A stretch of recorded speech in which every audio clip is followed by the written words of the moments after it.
नमस्कार विद्यार्थियों, मैं आपके लिए लाई हूँ दोबारा से करंट अफेयर्स। कहाँ से कहाँ तक के आपके मैं लाई हूँ आपके लिए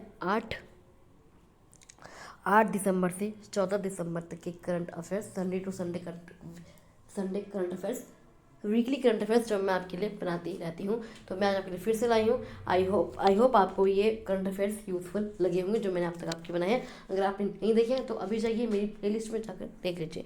तो आज हम उन करंट अफेयर्स के सार जो कोर है उन पर वार करेंगे जो आपकी परीक्षा के लिए सबसे अधिक महत्वपूर्ण है। तो हर प्रश्न को ध्यान से पढ़िएगा, ध्यान से सुनिएगा और उसके स्पष्टीकरण को याद जरूर रखिएगा। ये आपके लिए इंपॉर्टेंट क्वेश्चन है। सबसे पहले क्वेश्चन आता है, 23वां भारत रूस वार्षिक शिखर सम्मेलन दिसंबर 2025 में किस शहर में आयोजित किया गया था? कौन सा भारत रूस वार्षिक शिखर सम्मेलन किस शहर में? तो वो आपका गया नई दिल्ली में। कहाँ पर? नई दिल्ली में। 23वां भारत रूस वार्षिक शिखर सम्मेलन आपका नई दिल्ली में आयोजित हुआ, जिसमें आपके किसने? पुतिन ने भाग लिया। पुतिन आए थे, आपको पता है पुतिन आए थे आपके भारत में। व्लादिमीर पुतिन ने भाग लिया। यह शिखर सम्मेलन दोनों देशों के बीच रणनीतिक साझेदारी की 25वीं वर्षगांठ का प्रतीक था। 25 साल हो गए हैं भारत और रूस की दोस्ती हुए जो 2000 में स्थापित हुई थी। इस बैठक में रक्षा, ऊर्जा और कनेक्टिविटी जैसे चेन्नई व्लादिवोस्तोक समुद्री गलियार का मुख्य ध्यान रहा, जो भारत की विदेश नीति के लिए एक कॉर्नर स्टोन है। तो इसका आंसर आपका ऑप्शन सी, नई दिल्ली। नेक्स्ट क्वेश्चन आते हैं, भारत और रूस ने 2030 तक द्विपक्षीय व्यापार को कितना प्राप्त करने का लक्ष्य निर्धारित किया है? कितना प्राप्त करने का? तो आपका $100 बिलियन।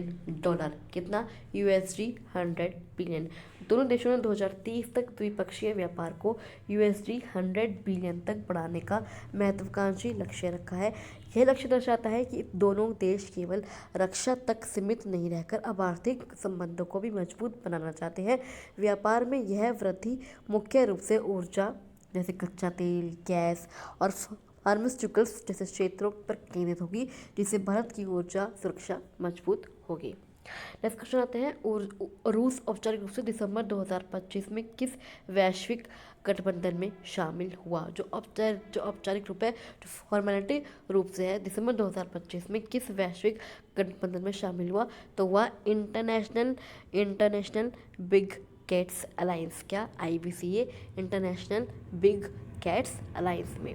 जो रूस है वो औपचारिक रूप से international big cats alliance IBCA में शामिल हुआ, जिसका जो हेडक्वार्टर है वो आपका भारत में ही है। जो IBC का उद्देश्य क्या है? IBC का उद्देश्य है दुनिया के 7 प्रमुख बड़ी बिल्लियाँ, जो 7 प्रमुख बिल्लियाँ हैं, जो दुनिया की 7 प्रमुख बड़ी बिल्लियाँ हैं, बाघ, शेर, तेंदुआ, हिम तेंदुआ, प्यूमा, जगुआर और चीता का संरक्षण करना है, उनकी सुरक्षा करना है।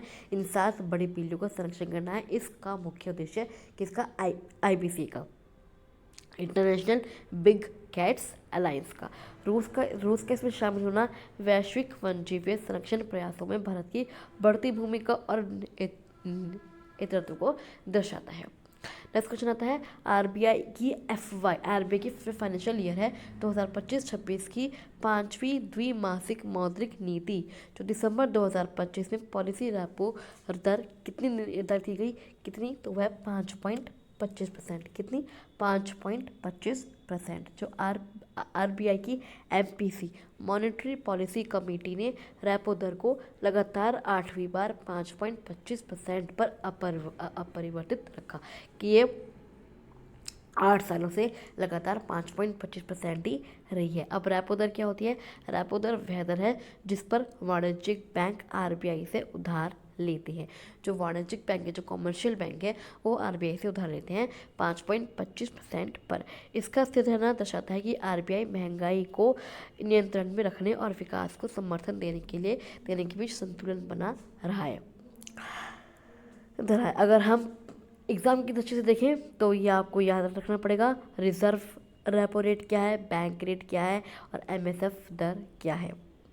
रेपो रेट आपकी क्या है। नेक्स्ट क्वेश्चन आता है, दिसंबर 2025 की एमपीसी बैठक के अनुसार आरबीआई का जो फाइनेंशियल ईयर 2026 के लिए वास्तविक सकल घरेलू उत्पाद जो रियल जीडीपी की वृद्धि दर का अनुमान क्या है 7.3%। कितना? 7.3%।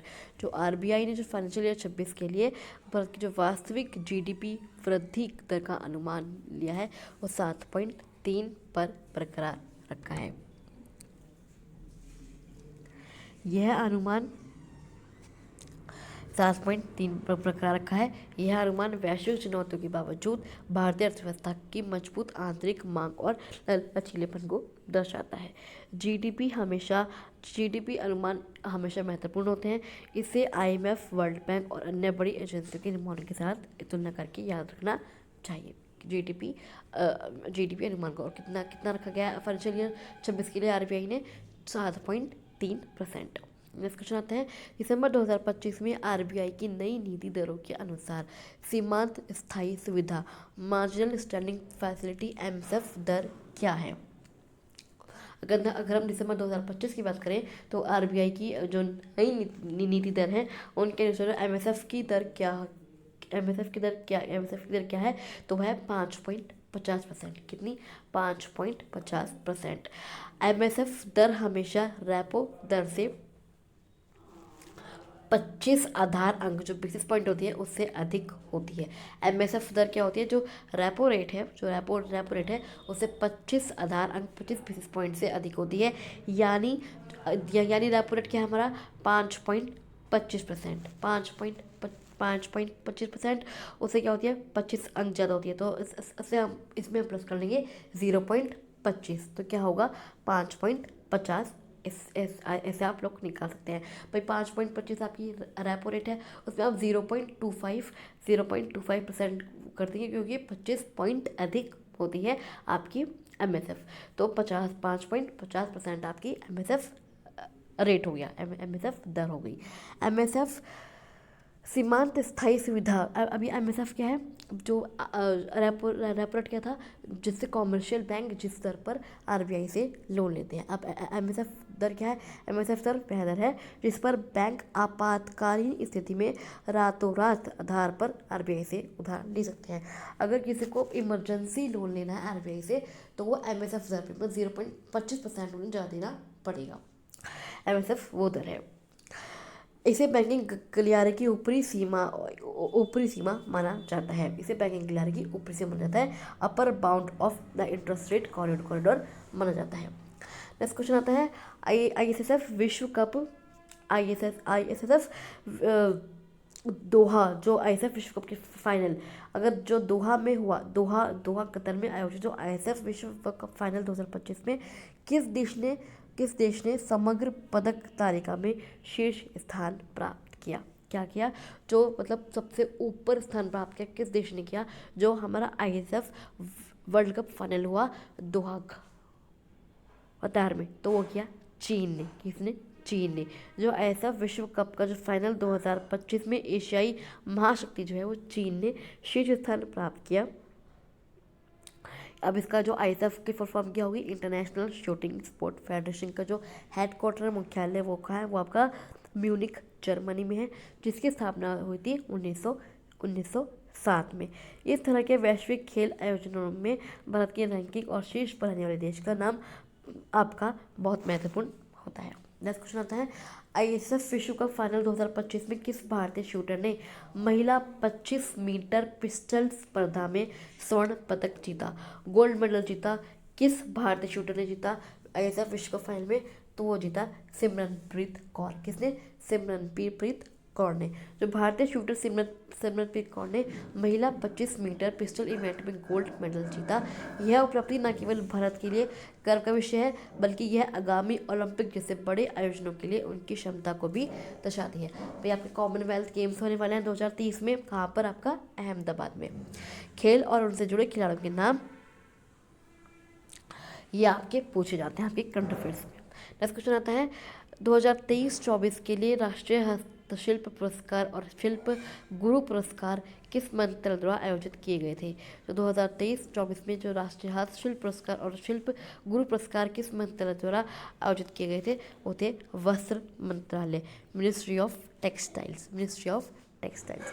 ये पुरस्कार वस्त्र मंत्रालय द्वारा मास्टर कारीगरों को सम्मानित करने के लिए दिए जाते हैं। शिल्प गुरु पुरस्कार हस्तशिल्प क्षेत्र में दिए जाने वाला सर्वोच्च राष्ट्रीय सम्मान है। 2002 में ये शुरू किया गया था, शिल्प गुरु पुरस्कार। इन पुरस्कारों का उद्देश्य भारत की समृद्ध सांस्कृतिक विरासत और पारंपरिक शिल्पों को संरक्षण और बढ़ावा देना है। तो इसका आंसर ऑप्शन सी, वस्त्र मंत्रालय। नेक्स्ट क्वेश्चन आते हैं, शिल्प गुरु पुरस्कार जो हस्तशिल्प क्षेत्र में सर्वोच्च राष्ट्रीय सम्मान है, किस वर्ष शुरू किया गया था? अभी आया था एक्सप्लेनेशन में, तो ये शुरू किया गया था 2002 में। शिल्प गुरु पुरस्कारों की शुरुआत 2002 में हुई थी। यह तथ्य के तौर पर आपकी ये सबसे मेन पॉइंट होता है। इसका महत्व यह है कि यह पुरस्कार उन कारीगरों को दिया जाता है, उन कारीगरों को पहचान देता है जिन्होंने अपनी कला में उत्कृष्ट योगदान दिया है और जिन्होंने अपनी कला को अगली पीढ़ी तक पहुंचाने का काम किया है।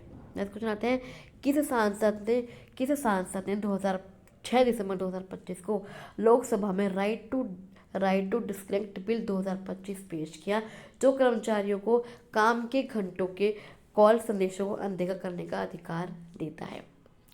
किसने ये bill right to disconnect 2025 bill पेश किया, जो क्या होता है, जो कर्मचारियों को काम के घंटों के बाद कॉल और संदेशों को अनदेखा करने का अधिकार देता है कि अगर उन्होंने काम के घंटे मतलब उन्होंने अपना काम कर दिया है, तो अगर उनका कोई कॉल आ रहा है या कोई मैसेज आ रहा है तो उसको अनदेखा कर दिया जाए। ये क्या? सुप्रिया सुले ने। किसने?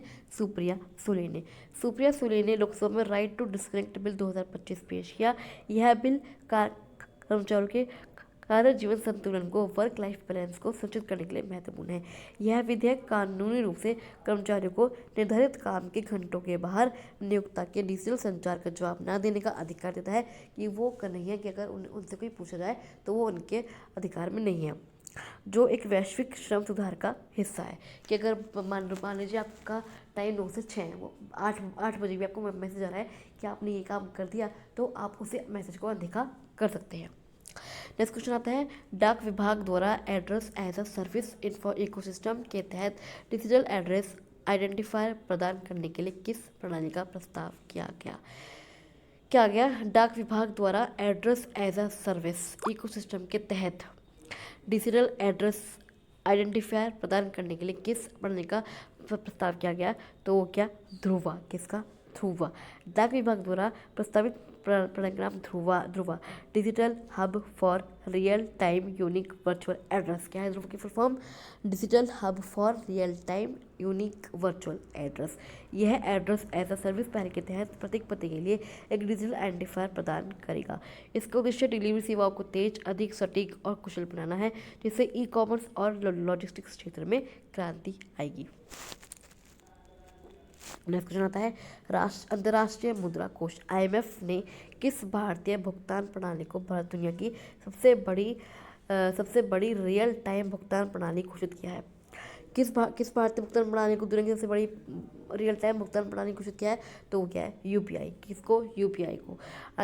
UPI को अंतर्राष्ट्रीय मुद्रा कोष IMF ने UPI यूनाइटेड पेमेंट्स इंटरफेस को दुनिया की सबसे बड़ी रियल टाइम भुगतान प्रणाली घोषित किया है। UPI को NPCI national payments corporation of India द्वारा विकसित किया गया है। UPI को किसकी द्वारा विकसित किया गया है? UPI को NPCI national payments corporation of India द्वारा विकसित किया गया है। ये 24/7 स्टेट मनी ट्रांसफर की सुविधा देता है। यह न केवल डिजिटल इंडिया की सफलता है, बल्कि भारत के फिनटेक नेतृत्व और वित्तीय समावेश में भी इसकी भूमिका भी दर्शाती है। नेक्स्ट क्वेश्चन आता है, केंद्र सरकार ने किस योजना का नाम बदलकर पूज्य बापू ग्रामीण रोजगार योजना बना दिया है? किस योजना का नाम बदल कर दिया है? पूज्य बापू ग्रामीण रोजगार योजना, जिसमें गारंटीकृत कार्य दिवस को 100 से बढ़ाकर 125 दिन कर दिया गया है।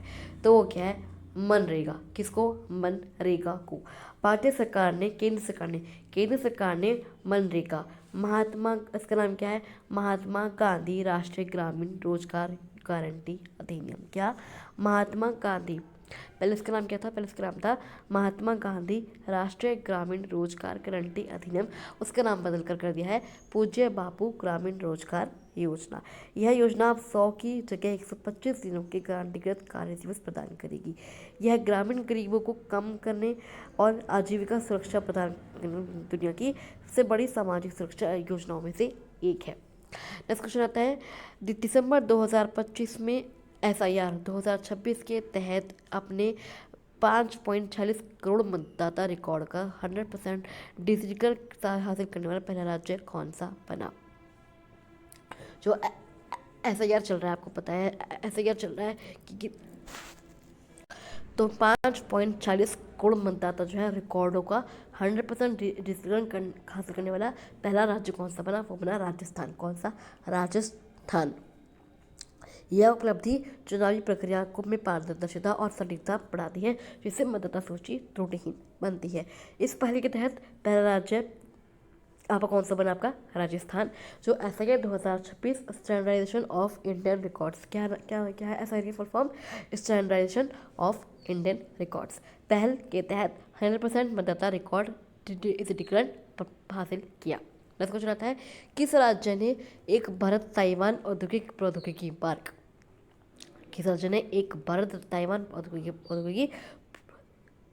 प्रौद्योगिकी park India Taiwan industrial technology park स्थापित करने के लिए एलिगेंस ग्रुप के साथ समझौता ज्ञापन पर हस्ताक्षर किए? किस राज्य ने किए? वो किए कर्नाटक ने। किसने? कर्नाटक ने ये कौन से MOU पर साइन किए? कि भारत ताइवान औद्योगिकी प्रौद्योगिकी पार्क। कर्नाटक ने एलियंस ग्रुप के साथ मिलकर कौन से ग्रुप के साथ मिलकर? एलियंस ग्रुप के साथ मिलकर भारत ताइवान औद्योगिक प्रौद्योगिकी पार्क स्थापित करने के लिए MOU पर हस्ताक्षर किए। यह पार्क मुख्य रूप से इलेक्ट्रॉनिक्स और सेमीकंडक्टर निर्माण पर ध्यान केंद्रित करेगा, जो भारत के आत्मनिर्भर भारत लक्ष्य के लिए महत्वपूर्ण है। कर्नाटक के चयन उसके मजबूत IT और विनिर्माण जो उसका मैन्युफैक्चरिंग इकोसिस्टम के कारण किया गया है। नेक्स्ट क्वेश्चन आता है, छत्तीसगढ़ का पहला रामसर स्थल किसे घोषित किया गया है? किसे रामसर स्थल घोषित किया गया है इन छत्तीसगढ़ का? वो क्या है? कोपरा जलाशय। किसे? कोपरा जलाशय को छत्तीसगढ़ का पहला रामसर स्थल घोषित किया गया है। रामसर साइट वह वेटलैंड है, वह आर्द्रभूमि है जिसे रामसर कन्वेंशन 1971 ईरान के तहत अंतर्राष्ट्रीय महत्व दिया जाता है। यह क्वेश्चन न केवल कोपरा जलाशय के संरक्षण को बढ़ावा देगी, बल्कि राज्य की जैव विविधता जो बायोडाइवर्सिटी है को भी वैश्विक मानचित्र पर लाएगी। नेक्स्ट क्वेश्चन आते हैं, अंतर्राष्ट्रीय शूटिंग स्पोर्ट फेडरेशन ISSF का मुख्यालय आपका कहाँ है? अभी मैं वो क्वेश्चन आपको पहले भी आ चुका, म्यूनिख जर्मनी। कहाँ पर? जो ISSF है इंडियन, वो आपका कहाँ पर है? म्यूनिख जर्मनी, जिसकी स्थापना हुई थी आपकी 1907 में। नेक्स्ट क्वेश्चन आता है, पौधों और जीवों की लुप्त प्राय प्रजातियों में अंतर्राष्ट्रीय व्यापार पर कन्वेंशन के स्तरों का 20वां सम्मेलन COP20 किस देश में आयोजित किया गया? किस देश में? तो वो किया गया उज्बेकिस्तान में। किसमें? उज्बेकिस्तान में। जो सिटीज़ COP20 का जो आयोजन है वो उज्बेकिस्तान में किया गया था। सिटीज़ का उद्देश्य वन्य जीवों और पौधों के अंतर्राष्ट्रीय व्यापार को इस तरह विनियमित करना है कि प्रजातियों के अस्तित्व को खतरा न हो। COP है कॉन्फ्रेंस ऑफ पार्टीज, हमेशा महत्वपूर्ण होते हैं, इसलिए जो सभी महत्वपूर्ण जो वैश्विक सम्मेलन हुए हैं कि मेजबान ये देश याद रखने चाहिए। किस कहाँ पे हुआ था? उज्बेकिस्तान में। नेक्स्ट क्वेश्चन आता है, global energy leaders summit GELS. क्या? Global energy leaders summit GELS 2025 का जो उद्घाटन हुआ था वो उड़ीसा के किसने किया था? वो क्या था क्या? उड़ीसा के मुख्यमंत्री मोहन चरण मांझी। किसने? मोहन चरण मांझी ने। और वो किस शहर में किया था? वो किया था पुरी में। कहाँ पर? पुरी में। ग्लोबल एनर्जी लीडर्स समिट का जो 2025 का जो उद्घाटन था वो उड़ीसा के मुख्यमंत्री ने पुरी में किया था। इस शिखर सम्मेलन का जो फोकस था वो हरित ऊर्जा, ग्रीन एनर्जी, नवीकरणीय ऊर्जा और ऊर्जा क्षेत्र में सतत विकास पर था। यह समिट भारत को वैश्विक ऊर्जा परिवर्तन के लिए एक अग्रणी देश के रूप में स्थापित करने के ओडिशा के प्रयासों को दर्शाता है। नेक्स्ट क्वेश्चन आता है, टाटा ग्रुप ने भारत में सेमीकंडक्टर सहयोग का पता लगाने के लिए किस टेक्नोलॉजी कॉरपोरेशन के साथ समझौता ज्ञापन पर हस्ताक्षर किए? किसने किए? आपके टाटा ग्रुप में सेमीकंडक्टर सहयोग के लिए अमेरिकी दिग्गज किसके साथ किए? इंटेल कॉरपोरेशन के साथ समझौता ज्ञापन पर हस्ताक्षर किए। यह समझौता भारत में एक मजबूत सेमीकंडक्टर पारिस्थितिकी तंत्र इकोसिस्टम बनाने के लिए महत्वपूर्ण है, जिसे चिप मेकिंग क्षेत्र में आत्मनिर्भर प्राप्त करने के लिए डिजाइन किया गया है। तो इस तरह के जो अंतर्राष्ट्रीय व्यापार और तकनीकी समझौते हैं वो भारत की आर्थिक नीति के लिए मजबूत होते हैं, अत्यंत महत्वपूर्ण होते हैं। नेक्स्ट क्वेश्चन आता है, कौन सा भारत का जो पहला भुगतान बैंक है, कौन सा वो पेमेंट बैंक है भारत का पहला, जिसने आरबीआई से लघु वित्त बैंक स्मॉल फाइनेंस बैंक में परिवर्तित होने के लिए सैद्धांतिक मंजूरी प्राप्त की? क्या किया उन्होंने? सबसे पहले उस बैंक का नाम जो लेते हैं, क्या क्या? फिनो पेमेंट बैंक ने क्या किया है? वो पहले पेमेंट बैंक था, वो पहले पेमेंट बैंक था, लेकिन उन्हें स्मॉल फाइनेंस पेमेंट बैंक में परिवर्तित होने की मंजूरी मिली है। फिनो पेमेंट भारत का पहला भुगतान बैंक बन गया है, जिसे एसएफबी लघु वित्त बैंक स्मॉल फाइनेंशियल बैंक में परिवर्तित होने की मंजूरी मिली है। एसएफबी जो स्मॉल फाइनेंस बैंक बनने से यह बैंक अब क्या कहेगा? उधार देने सहित अधिक व्यापक वित्तीय गतिविधियां कर सकता है। अब ये उधार दे भी सकता है। कौन सा? Small finance bank. ये केवल एक फाइनेंस बैंक था, अभी स्मॉल फाइनेंस बैंक बन गया है, जो पेमेंट्स बैंक नहीं कर सकते थे। बैंकिंग और वित्तीय क्षेत्र में पहला से संबंधित प्रश्न ये आपका पूछा जा सकता है आपकी एग्जाम में। नेक्स्ट क्वेश्चन आता है, एलआईसी ने दिसंबर 2025 में किस बैंक के साथ एक बैंक की इंश्योरेंस साझेदारी में प्रवेश किया? किस बैंक के साथ क्या है एलआईसी में दिसंबर 2025 में? तो वो क्या? Yes bank. किसने? येस बैंक के साथ। एलआईसी ने अपने बीमा उत्पादों को विकसित करने के लिए येस बैंक के साथ बैंक इंश्योरेंस समझौता किया है। बैंक इंश्योरेंस एक ऐसा मॉडल है जहां एक बैंक बीमा कंपनी के उत्पादों को अपने ग्राहकों को बेचता है। यह साझेदारी क्या है? बैंक इंश्योरेंस क्या है कि जो इंश्योरेंस कंपनी है वो बैंक को अपने जो बैंक है वो बीमा कंपनी के उत्पादों को अपने ग्राहकों को बेचती है। यह साझेदारी एलआईसी को येस बैंक के व्यापक नेटवर्क के माध्यम से अपने बीमा उत्पादों को की पहुंच पाने में मदद करेगी। तो आई होप आपने इन क्वेश्चंस को गहन स्पष्टीकरण के साथ सफलतापूर्वक कवर कर लिया है। याद रखें, परीक्षा में सफलता केवल ज्ञान से नहीं बल्कि सही ज्ञान को याद रखने की निरंतरता से मिलती है। तो आई होप आपको वीडियो अच्छा लगा हो। अगर आपको वीडियो अच्छा लगा हो तो आप इस वीडियो को लाइक कर सकते हैं, शेयर कर सकते हैं और इस चैनल को सब्सक्राइब करके ज़रूर जाएगा। चलिए मैं आपसे मिलती हूँ अगली वीडियो में, तब तक के लिए थैंक यू सो मच।